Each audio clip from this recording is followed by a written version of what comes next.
നമ്മൾ സംസാരിക്കാൻ പോകുന്നത് അനുമോളെ കുറിച്ചാണ്. കഷ്ടപ്പെട്ടിട്ടാണ് അനുമോളെ കുടുംബത്തെ നോക്കുന്നത്.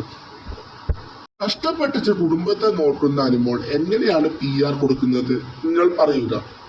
റീ എൻട്രി ചെയ്തവരെല്ലാം ഒരേ ഒരാളെയാണ് ടാർഗറ്റ് ചെയ്യുന്നത്, അതും അനുമോളെ കുറിച്ച്. അനുമോൾ ഒരു യോഗ്യതയും ഇല്ലാത്ത മത്സരാർത്ഥി എന്നാണ് എല്ലാവരും പറയുന്നത്.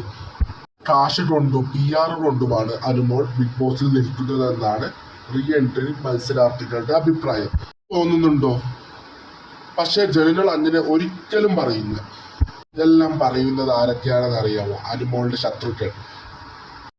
ചൈത്യ, ബിൻസി, ഷാരിക, സരിക, മുൻഷി, അപ്പാനി, ശരത് ഇവരെല്ലാമാണ് അനുമോളെ ടാർഗറ്റ് ചെയ്യുന്നത്. കൂടാതെ കുത്തിത്തിരിപ്പ് ബിന്നി, മുൻഷി എന്നിവരും ഉണ്ട്, റെന എന്നിവരും. ബിൻസിയല്ല ഇന്നലെ എന്തൊരു ഷോ ആയിരുന്നു അനുമോൾക്കെതിരെ കാണിക്കുന്നത്. വെറും ചീപ്പ് ഗെയിം.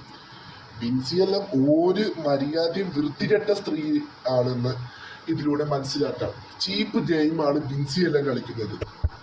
പിന്നെ ചീപ്പ് ഗെയിം കളിക്കുന്നത് കട്ടപ്പ ശൈത്യ. കട്ടപ്പ ശൈത്യ ഇപ്പോൾ അനുമോളെ കുറ്റങ്ങളാണ് എല്ലാവരുടെ അടുത്തും വിളിച്ച് പറയുന്നത്.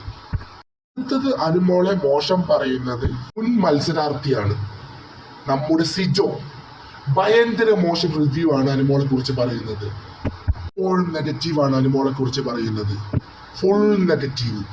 അനുമോളും അനുമോളുടെ PR-ഉം ആൾക്കാരുടെ ജീവിതം നശിപ്പിച്ചു എന്നാണ് സിജോയുടെ അഭിപ്രായം. ഇതിനെതിരെ ശക്തമായി പ്രതികരിക്കുക സിജോക്കെതിരെ.